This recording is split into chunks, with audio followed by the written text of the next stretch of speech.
Assalamualaikum warahmatullahi wabarakatuh. Hai sahabat Bahtera Muslim, berikut ini Bahtera Muslim akan menerangkan tentang macam-macam air untuk mensucikan. Di dalam fikih Islam, air menjadi suatu yang penting sebagai sarana utama dalam bersuci, baik bersuci dari hadas maupun dari najis. Dengannya seorang muslim bisa melaksanakan berbagai ibadah secara sah karena telah bersih dari hadas dan najis yang dihasilkan dengan menggunakan air. Air yang dapat digunakan untuk bersuci ada 7 macam, yaitu 1. Air hujan.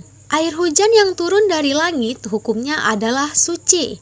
Bisa dilakukan untuk berwudu, mandi, atau membersihkan najis pada suatu benda. Meskipun di zaman sekarang air hujan sudah banyak tercemar dan mengandung asam yang tinggi, namun hukumnya tidak berubah. Sebab kerusakan pada air hujan diakibatkan oleh polusi dan pencernaan ulah tangan manusia. Dan zat-zat yang mencemarinya itu bukan termasuk najis. Ketika air dari bumi menguap naik ke langit, maka sebenarnya uap atau titik-titik air itu bersih dan suci.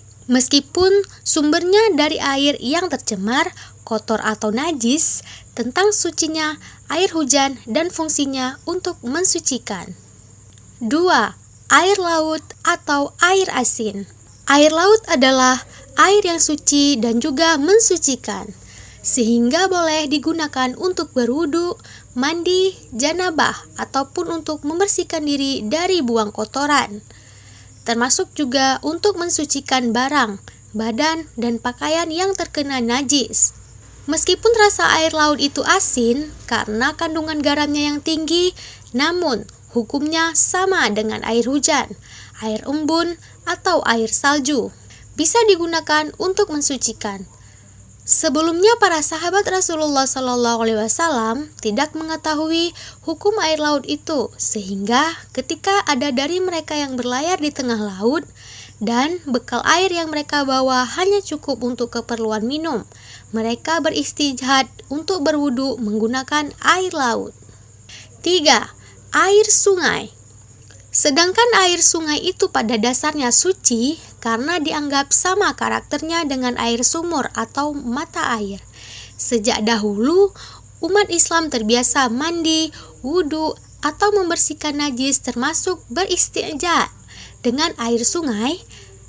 Namun, seiring dengan terjadinya perusakan lingkungan yang tidak terbendung lagi, terutama di kota-kota besar, air sungai itu tercemar berat dengan limbah beracun, yang meski secara hukum barangkali tidak mengandung najis. Namun, air yang tercemar dengan logam berat itu sangat membahayakan kesehatan. Maka sebaliknya kita tidak menggunakan air itu karena memberikan mudarat yang lebih besar. Selain itu, seringkali air itu sangat tercemar berat dengan limbah ternak, limbah WC, atau bahkan orang-orang yang buang hajat di dalam sungai, sehingga lama-kelamaan air sungai berubah warna, bau, dan rasanya. Maka bisa jadi air itu menjadi najis, meski jumlahnya banyak. 4. Air sumur.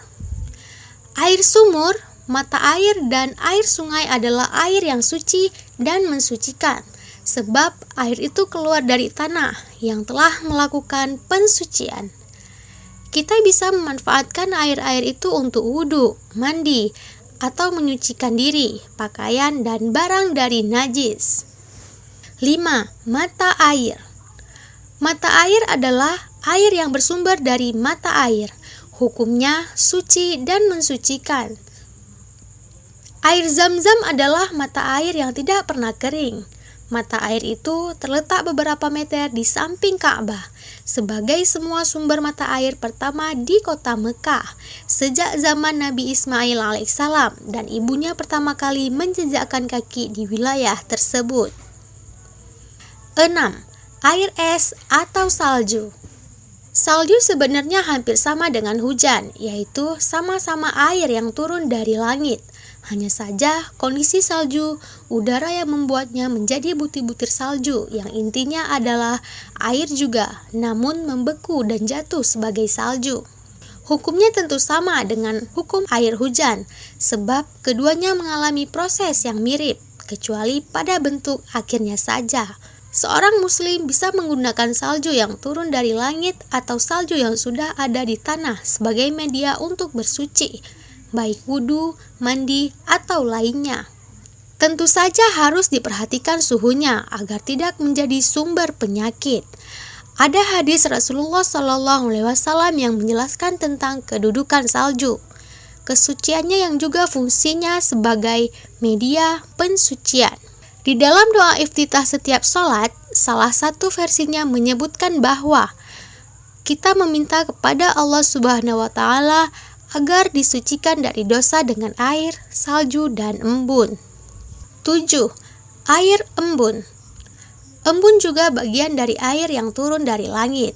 Meski bukan berbentuk air hujan yang turun deras, embun lebih merupakan tetes-tetes air yang akan terlihat banyak di hamparan dedaunan pada pagi hari.